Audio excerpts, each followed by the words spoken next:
Dr. T.S. Vidya to introduce the chief guest of this web seminar. Yes, Vidya, madam. Yes, sir. Good evening and welcome you all once again to this webinar. The topic COVID-19 impact on economy and managing finances during period, conducted by the Internal Quality Assurance Cell of DHANRAJ BAID JAIN College, Chennai. I'm extremely thankful to the management. The webinar couldn't have come alive without the initiative of our management, our Secretary Administration, Dr. Harishal Mehta, and Secretary Academic and Finance, Shri Jaswant. The session wouldn't be successful without the continuous support of our professor in charge, Dr. M. Shaktivel Murugan, and our principal, Dr. M. Sendilraj. Now we have a very young and an eminent speaker, Dr. C. A. ABHISEK Murali, a chartered accountant, cost and management accountant, and a certified information system auditor. He is currently the partner of Measures Victor Grayson Company. Dr. ABHISEK has 13 years of experience in the area of finance, accounts, and consultancy. He is the youngest elected secretary of SIRC of ICAI. He is an All India first rank holder in the CIMA examination, 5th rank in the International Taxation Examination, and 17th place in All India CIMA examination. He is an active coordinator of NGO organization Deepam, which strives for the growth and improvement of the slum children. Dr. ABHISEK Murali is a great speaker on various technical and non-technical subjects and has addressed over 300 seminars and conferences. Now, I think the participants are eagerly waiting for the session.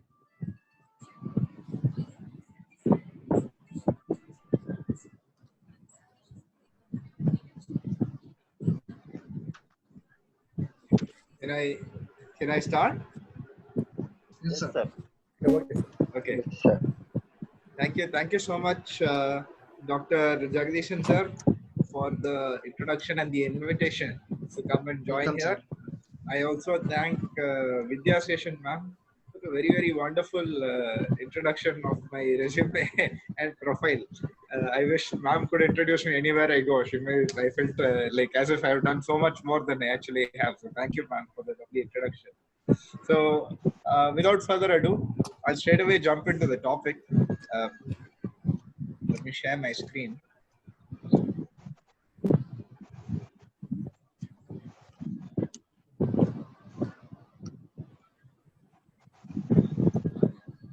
So I welcome you all for today's session, and as you're all aware, today I'll be doing the topic managing business, the impact of the economy, and how to manage your personal finances through this entire COVID period. Now that lockdown, we have know that it's been announced that it still continues. Maybe some restrictions have been eased up, but even when the lockdown is completely lifted, the repercussions of this COVID is going to be felt. If you have been following, if you have been following the news, I request everybody to just please put your mics on mute, because sometimes we'll be able to hear and then the clarity in the voice may get distorted. Request everybody to please put the mic on mute. And any questions that you have, please do share on the chat window. I'll be more than happy to answer the questions in the chat window, or even at the end if we have time, let us take some questions. So I was informed that we have a limitation of time on the session. So I'll try to rush through my presentation so that we have more time to discuss. I think discussion is a very important aspect when it comes to this specific topic. Anyway, back to the topic at hand. As you're all aware, multiple people are saying that this is going to be the worst recession since the Great Depression in the 1920s. And we have had so many recessions in the past. Why is this recession so unique? In 1999, we had the dot-com bust, where the world economy collapsed. Then in 2001, in a matter of 2-3 years itself, we had Enron, which collapsed, and the entire economy again went into a funk. Shortly after that, in 2008, we had the Lehman Brothers, which collapsed. And then accordingly, you will find that the subprime crisis issue came up and the world economy collapsed very badly. 2011, there was something called the double dip recession, and the recession lingered for a couple of years. And again, now we are facing a scenario of definitely recession and in some places depression. So why It's such a unique situation. Every time that I've told you about, we've managed. We have managed to come out of the recession. But why is COVID recession so unique? Because for the first time in the world, every recession that I told you in the past, it affected certain economies. It affected certain geographies. It did not affect everybody equally. And it was never a threat to life. It was threat to your job. Maybe you'll have a job, maybe you'll lose a job. But it was never threat to health. It was never a threat where everybody had to lock their doors and stay at home. And this is the first time we are seeing that in the history of the world. The history of the world. And across the world, everybody is in total lockdown. Definitely, there is a sense of uncertainty. So the economy is going to take a hit for sure. So through this period of recession, through this period of the lingering lockdown, what should you do? What should I do? And how is the economy going to get impacted? Firstly, and secondly, more importantly, how is it going to affect us? And how do you and I need to manage our finances? I request everybody to please put the mic on the mute. If the host can just mute everybody, that will be ideal. Attention, sir. Surround and mute all. Mute all. You can unmute me after.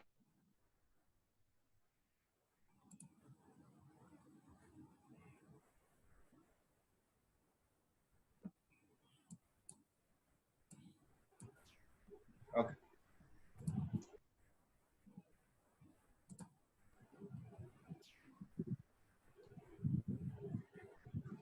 So before we know where we are going, where the economy is going, let us understand where we were before.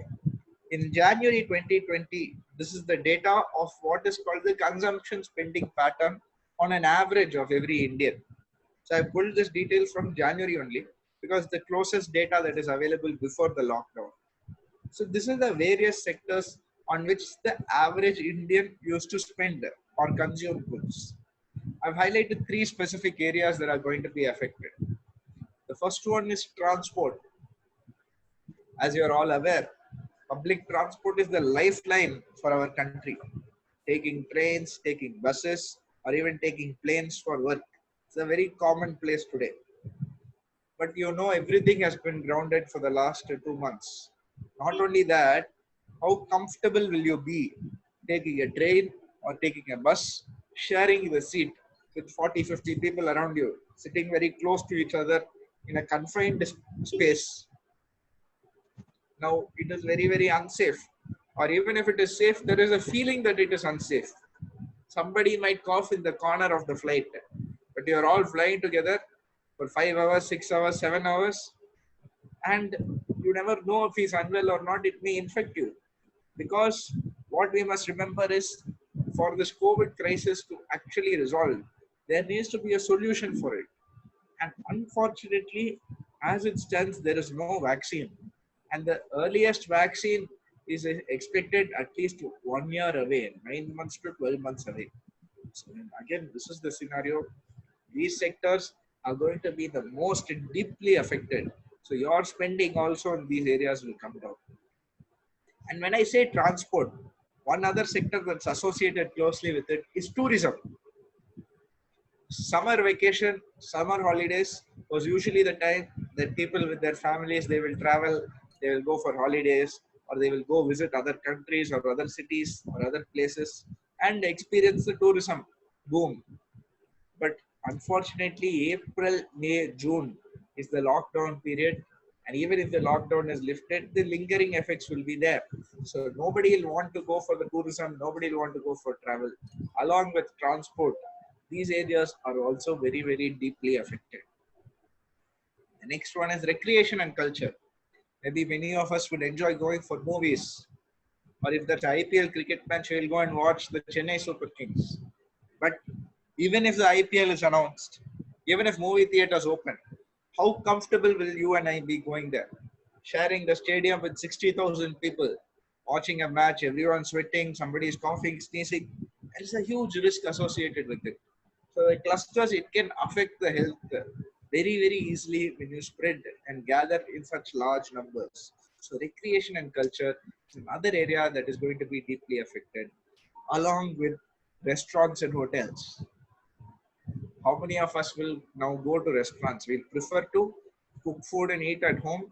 If not, we'll order through either Swiggy, Zomato, like that. We will use the options to order food.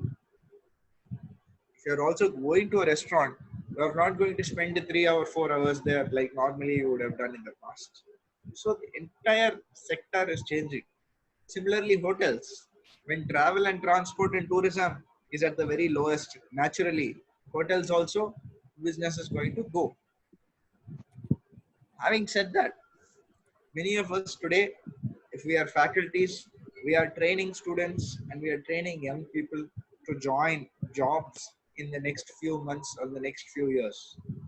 And some students may also be listening. So you have to also join a company soon. So when this is the backdrop, what are certain important aspects you should learn about how the economy is going to be affected, how your business is going to be affected, so that you can add value to the company, you can add value to your job. So let us see first. So these are some of the critical concepts that I'll be covering through my presentation. The first concept is understanding cash flow versus profit. You'll all be familiar with the profit and loss account. You would have learned in the accounting and your financial statements you would have heard of. Where on the right hand side, the credit side of your P&L account, you'll have something called buy sales. One figure will be there. That's what you will start off with on the credit side. So what is the sales? How the sales comes? Just because you make sales, does that mean you get cash? No, that is not the case. You see, sales is a criteria where you can sell on a cash basis and you can sell on credit basis. Normally, most businesses, they sell on credit basis. They sell on credit basis. So when I say they sell on credit basis, what do I mean? If Saranan sir is there, or Srinivas sir is there, now they might have been my customers for many years. So they are saying, Abhishek, I will buy this from you. I will pay you in 30 days. I said, okay. Somebody else says, Abhishek, I'll buy from you. I'll pay in 60 days. You take 60 days time. Normally, after 30 days or after 60 days, that person, he'll repay to me. And again, they will buy from me. And this is the normal cycle of any normal business. However, when it comes to a time of recession, what is important to note is survival. You see, I might be selling to a business like Reliance or an ITC or a Hero Honda. Very, very big companies. No matter what happens to the economy, whatever recession, whatever depression, whatever it is, these companies will be able to survive it. They will not collapse. They will not go out of business. But suppose I am selling to my next door neighbor who's having a roadside shop, a small shop he's having. In these cases, they are struggling already. So they're saying, Abhishek, please give me an additional 6 months. I might be magnanimous enough to say, yes, take 6 months. We have been doing business so long.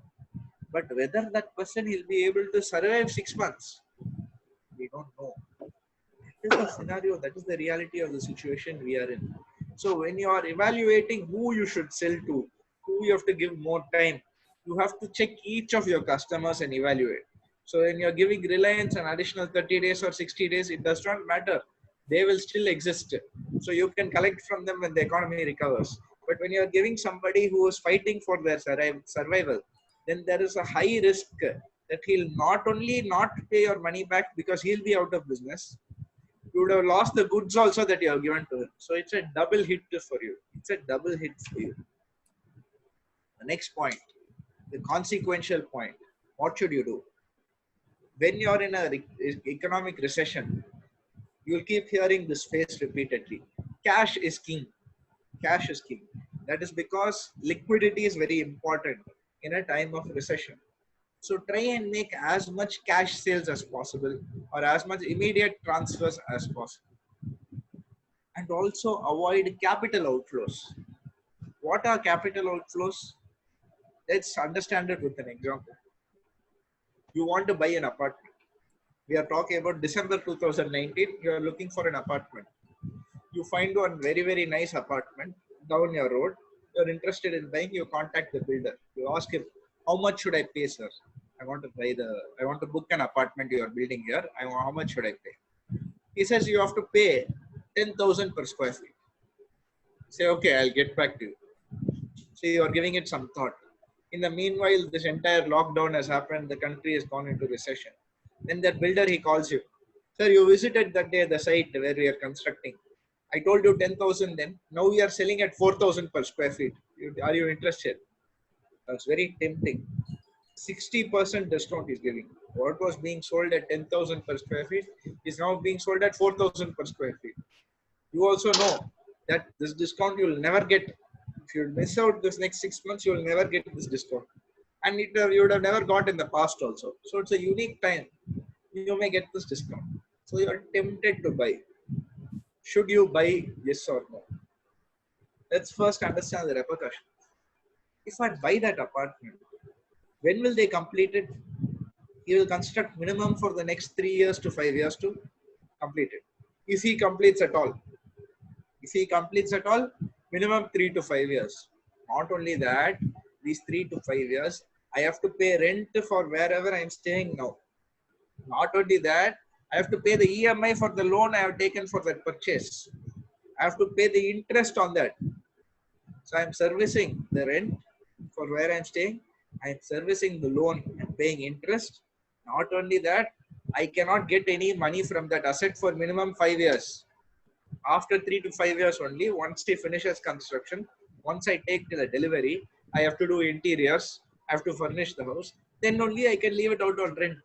So there are so many ifs, so many buts when it comes to a capital outflow. And the most critical point is, as I said, cash is king in a time of recession. In the next 7 months or the next 8 months, God forbid, a situation arises where you need the money for any emergency in the house, maybe hospital expenses, or maybe some critical expense of managing your finances.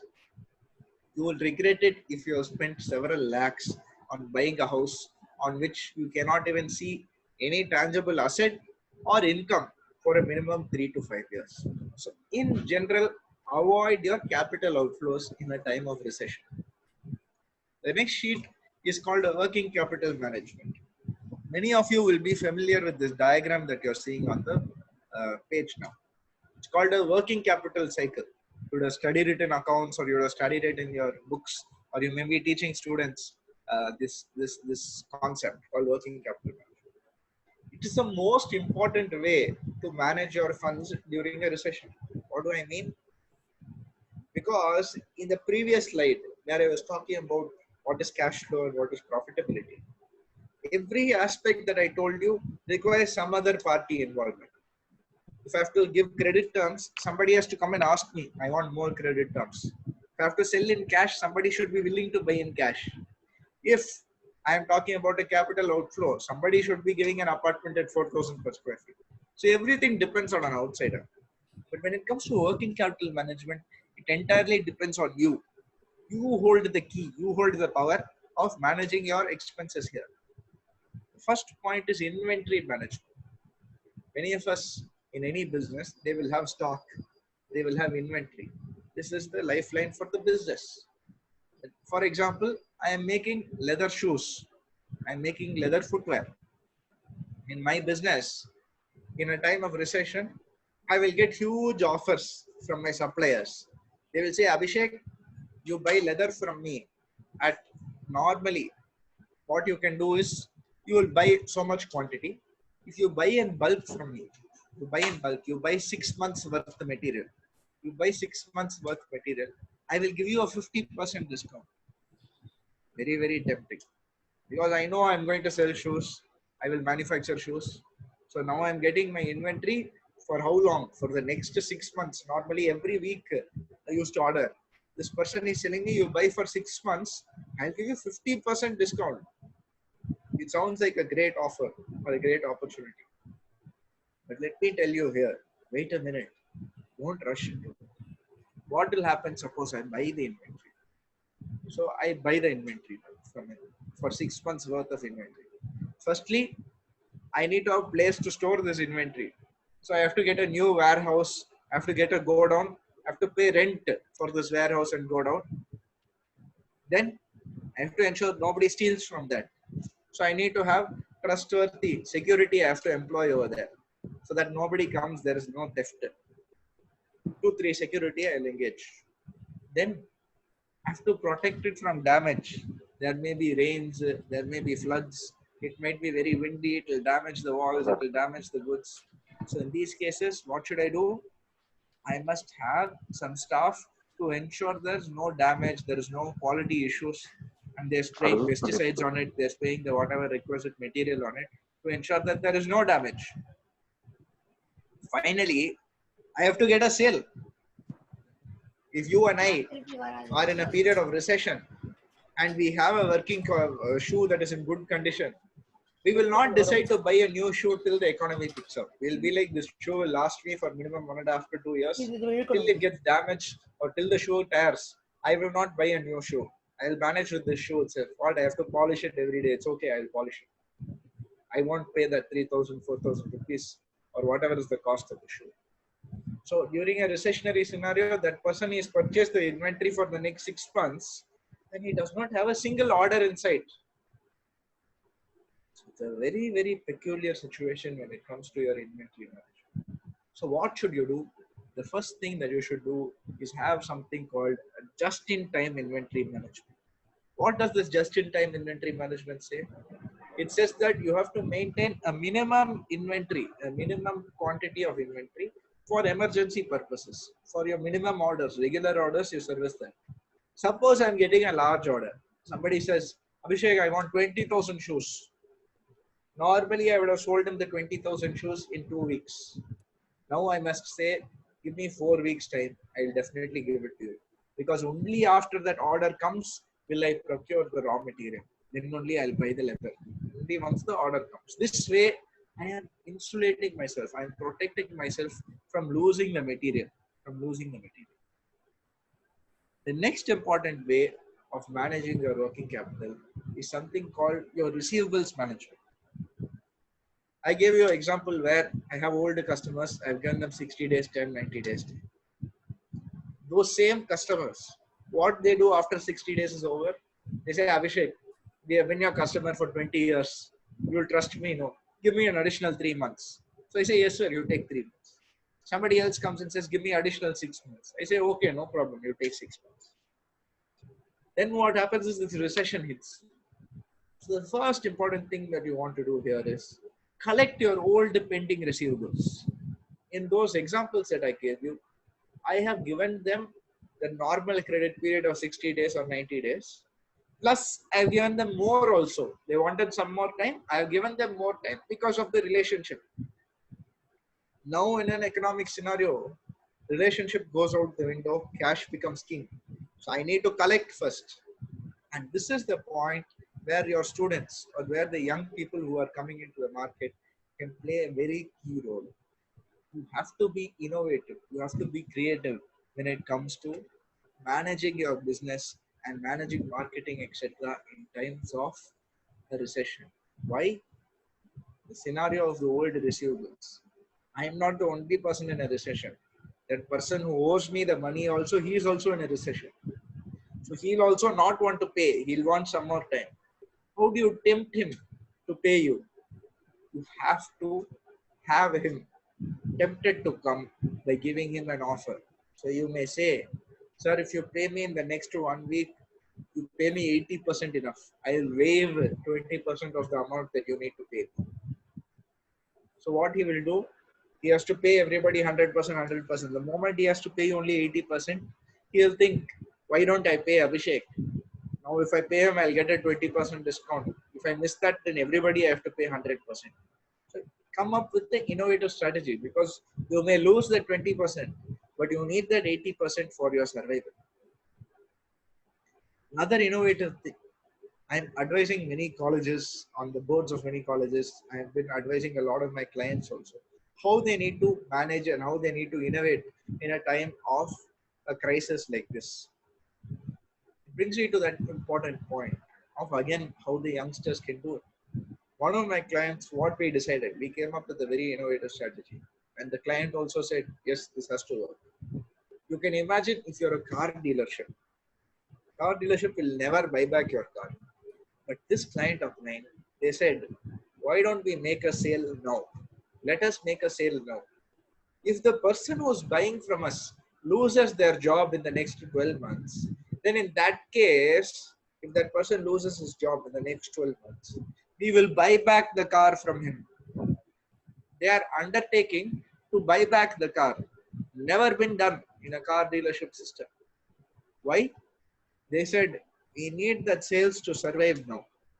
If we survive in the next 3-4 months, after 12 months, economy will pick up. Even if I have to buy back, it does not matter. But that sale today matters for me. I have to make that sale today. Then only I can talk about tomorrow. So here, being innovative, being creative is very, very important. Staff and HR management. I'll try and speed up so that we'll have a discussion, more discussions. Anybody who wants to ask any questions, there's a chat box. Feel free to post your questions so that we can have a discussion. I'll quickly wrap up the presentation. So staff and HR management. Staff, again, for most businesses, they are the lifeline. But definitely, there's a reason why you keep hearing the job market is affected, job market is affected. Because there will be cuts. And how is this going to happen? Any business has to identify who are the important staff, who are the essential staff, without which they cannot run their business, who are the non-essential staff. After doing this, you have to evaluate the job roles, what each person is doing. If I'm having a business where I have a marketing person, what should that marketing person do? He has to go door to door. He has to go door to door and make sales. And he will take his bike. He will go from each district. From Chennai, he'll go to Kanchipuram, Chengalpet. Then he'll go up there. He'll keep covering the entire district like this. And he'll do the entire southern region. So this is his role. I'm paying a salary to do that.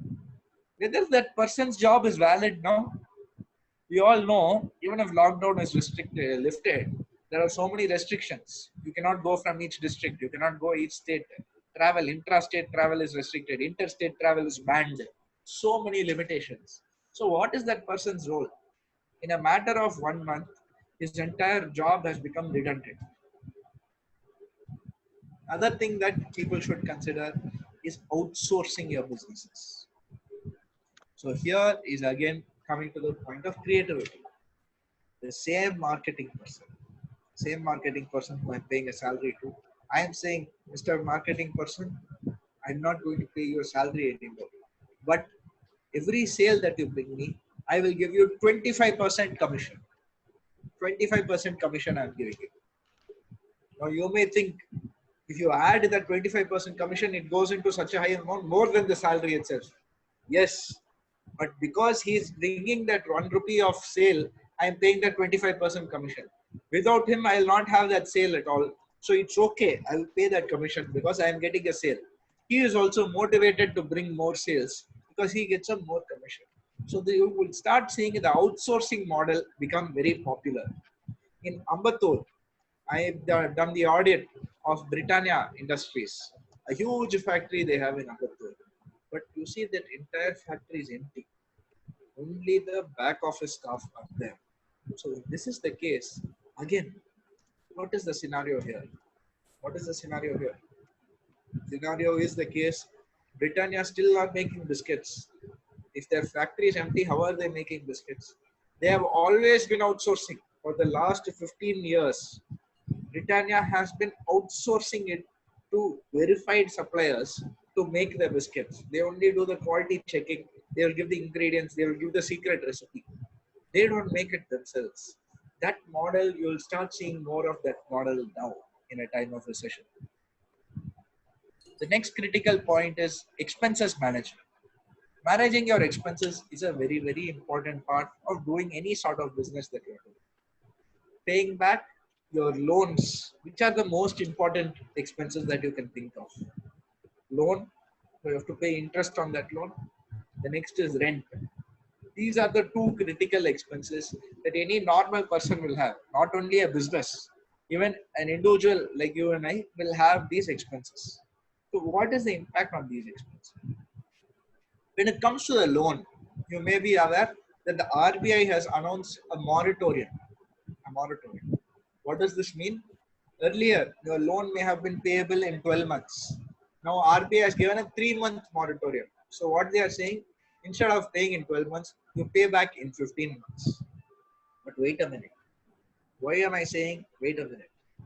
Because not always this moratorium is beneficial to everyone. You may think, well, what is Abhishek saying? Earlier I had to pay in 12 months, now I have to pay in 15 months. Definitely that is beneficial. No, you still have to pay the interest for those 3 months.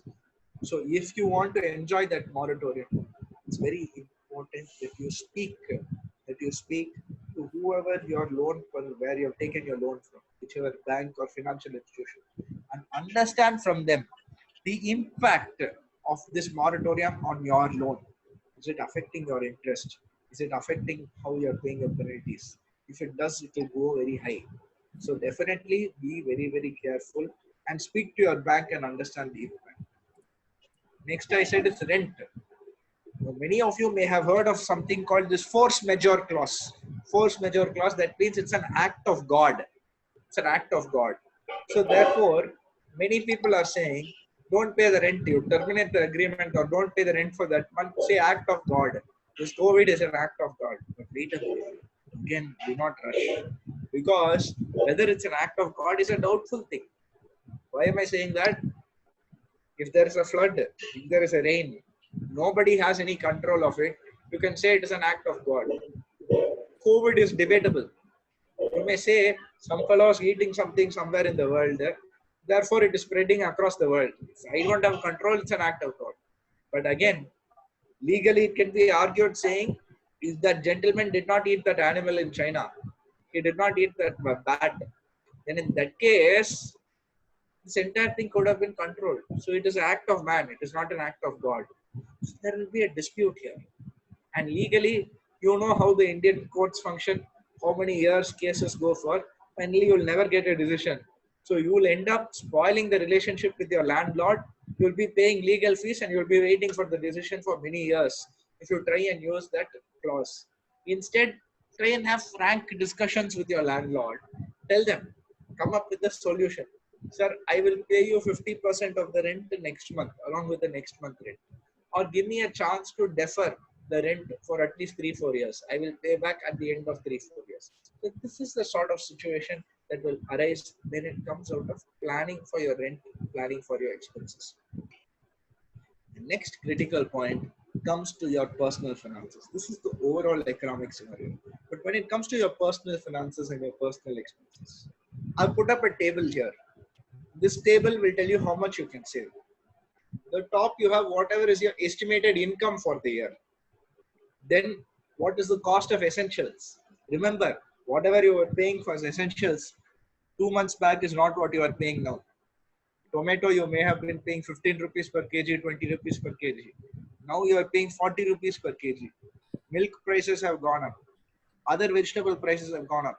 So therefore, there is the impact of this recession on your day-to-day spending also. So consider an inflated expense for at least the next 4-5 months before things start settling it down.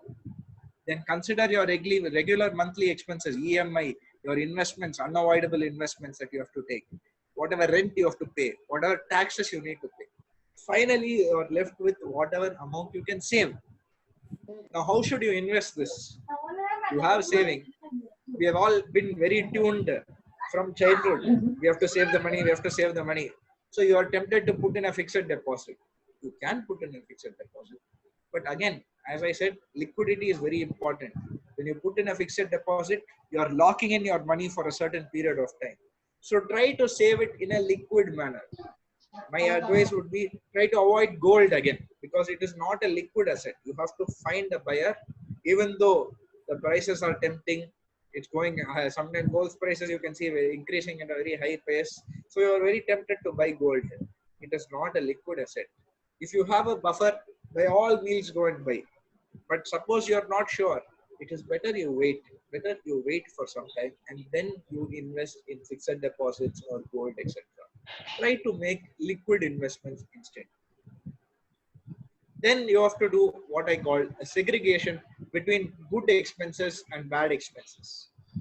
Good expenses could be as simple as doing a certification course or studying further or empowering yourself or unskilling yourself further. Another example of an expense. Let's take a scenario. You have to decide now between buying. You have to decide between buying the latest iPhone and the latest Samsung phone. Which phone should I buy? Which phone should you buy now? Here the answer is you should not buy anything. This is again a capital outflow. It is a wasteful expense. So if you have a working phone, don't get tempted to buy new phones. Please wait for the economy to settle down before you invest in something as a frivolous expense or what is a luxury expense. So cut down all your non-essential expenditure and have minimum capital spend. Minimum capital spend. I would say a phone is a capital expenditure because for the next 3 years at least you're not going to change your phone. So wait, don't buy a phone as yet. If you have to buy a phone, try to buy a cheap phone so that it will keep you doing your essential activity. Then once the economy picks up, maybe you'll get a bonus, maybe you'll get an increase in pay, then you can consider using the new phone. And the next few points, use your payment partners. Paytm, PayPal, Google Pay, all of these people, they have good discounts, they have cashback offers. Try and utilize that to maximize whatever discounts that you're getting or maximize your output. You may decide to order a pizza, but if you order a pizza through one of these apps, they'll give you one extra pizza free or they'll give the garlic bread free.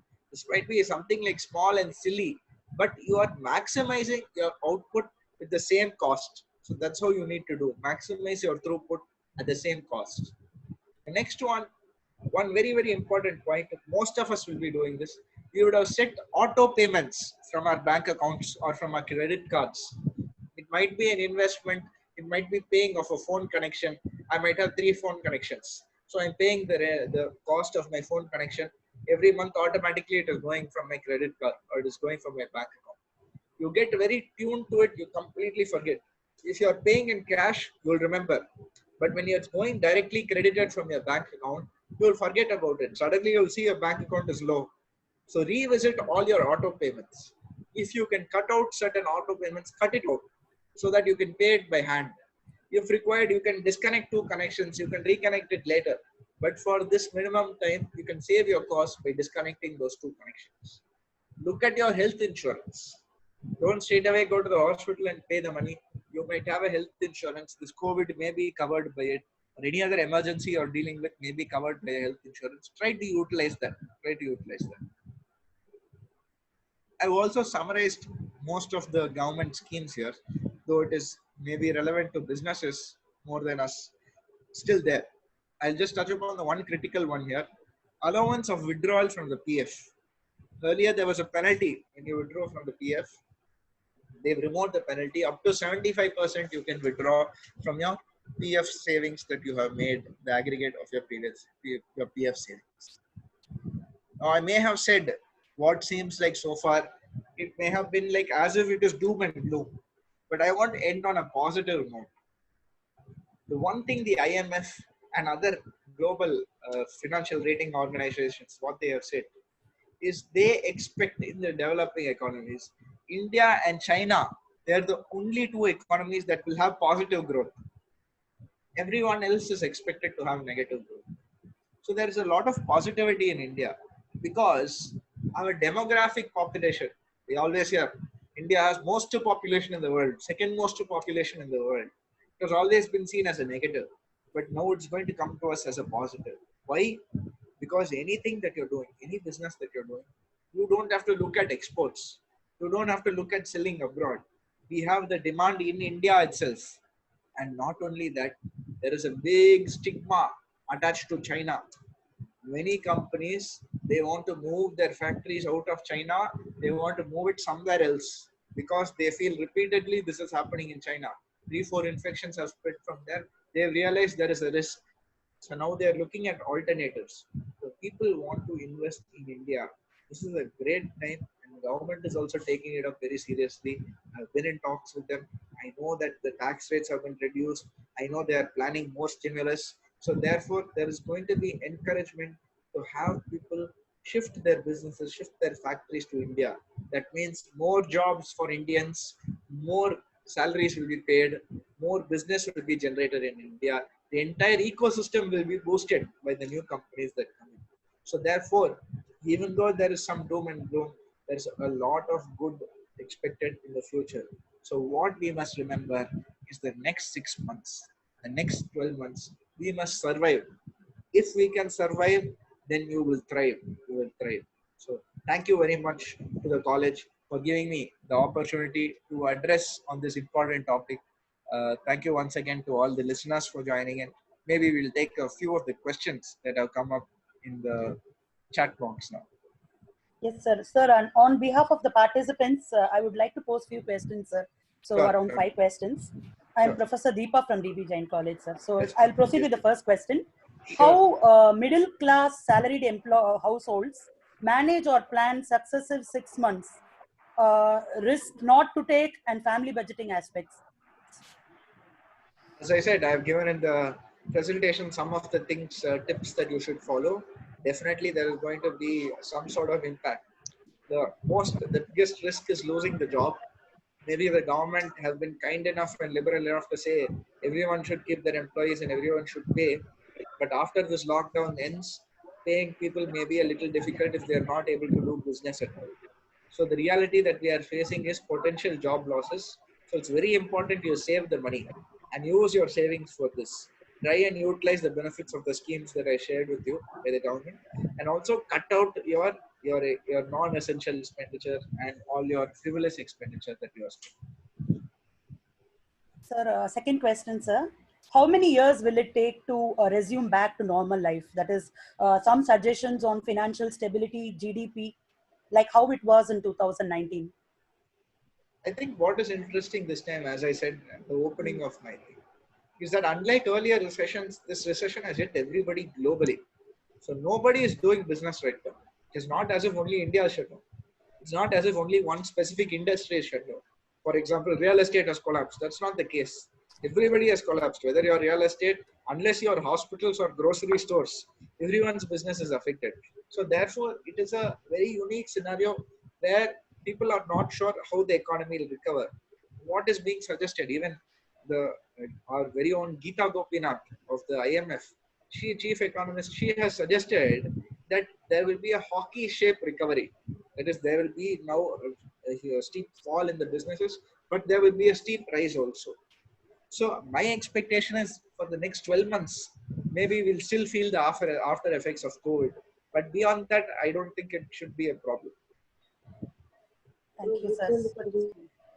So the next question is the benefit of moratorium when interest is not waived. As I said, the moratorium, as I rightly said, and you are rightly asking, it appears that there's no benefit because you still have to pay the interest. But they have not done that from the point of view of interest at all. Because some businesses, they work on a fund cycle. They work on a fund cycle such that if they have to pay back their loan now, they don't have money at all. So this moratorium is to help them not have their assets attached. They might have given my house as a collateral for my loan. If I default, the bank has the power to sell my house or attach my house or seize my house. The reason the moratorium is given so that they don't seize your house. In that 3 months time, maybe you'll make money or maybe the economy will recover. That was the logic that they were seeing. It's not done from simply an interest point. That's why I said everyone has to evaluate it, how it affects you. It may not be that much of an impact on you financially. It's better you pay the loan. Better you pay the loan as if no moratorium. Thank you, sir. Next one, sir. Do you agree employee bargaining power is lost? Trade union became weak. Definitely. I think definitely not only the trade unions, but in general, how employees are going to be so important is going to lose its I think the sort of position that it held before. Because now when it comes to survival, the business has to survive, then only they'll be able to help their employees. So as much as the government is trying their best to ensure people retain their employees, practically there may be challenges. So I can see the employee unrest happening. I can see significant impacts in the job market also. Thank you, sir. The last question, sir. average salary of a person after this recession to survive and improve? Average salary. That really depends on a person-to-person basis. I don't think we can really put a number to it. It depends again on your lifestyle. What's very important is it's a time where you have to take a decision between life versus lifestyle, and every time life only will win. So try and make decisions when it comes to economic aspects based on your life and not on your lifestyle. Exactly. Thank you, So sir. maybe, Thank you, sir. thank you, ma'am. Maybe I'll quickly run through the chat box to see if there's any questions to answer. Yes, sir. Oh, you asked me from the chat box only. Yes, sir. I have asked from the chat box only. So everything has been covered, ma'am. Yes, sir. Yes, sir. All questions I have consolidated, sir. Oh, okay, excellent. Sir, it brought very new insights from the current research. Really, your session was that particularly the consumption pattern analysis is a value addition. Seriously. So, Thank you. So I'm more than happy to address the college and other universities. I've been addressing various universities during this time of the session. And yes, thank you once again, DBJC College, for giving me this opportunity to address all the faculties and the members who are joining today. 1 second, sir. What will be the impact for the pharma Vidya, industry? Wait.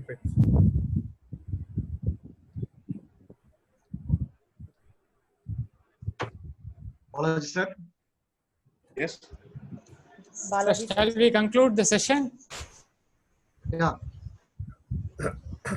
So dear participants, we are in the concluding part of the session. Balaji, representing the member IQAC, thank our chief guest, Dr. ABHISEK MURALI, who accepted our invitation short span of time, and also I thank all the participants who gathered in their time for this session. I also thank our management, professor in charge, principal, and the team of IQAC, as well as our placement and training division, the organizers of this webinar, for organizing this FDP session. I hope this session will be the roadmap for further sessions we plan as similar to this need of our topic. Thanking you all. Happy evening. Wish you all the best. Thank you. Thank you.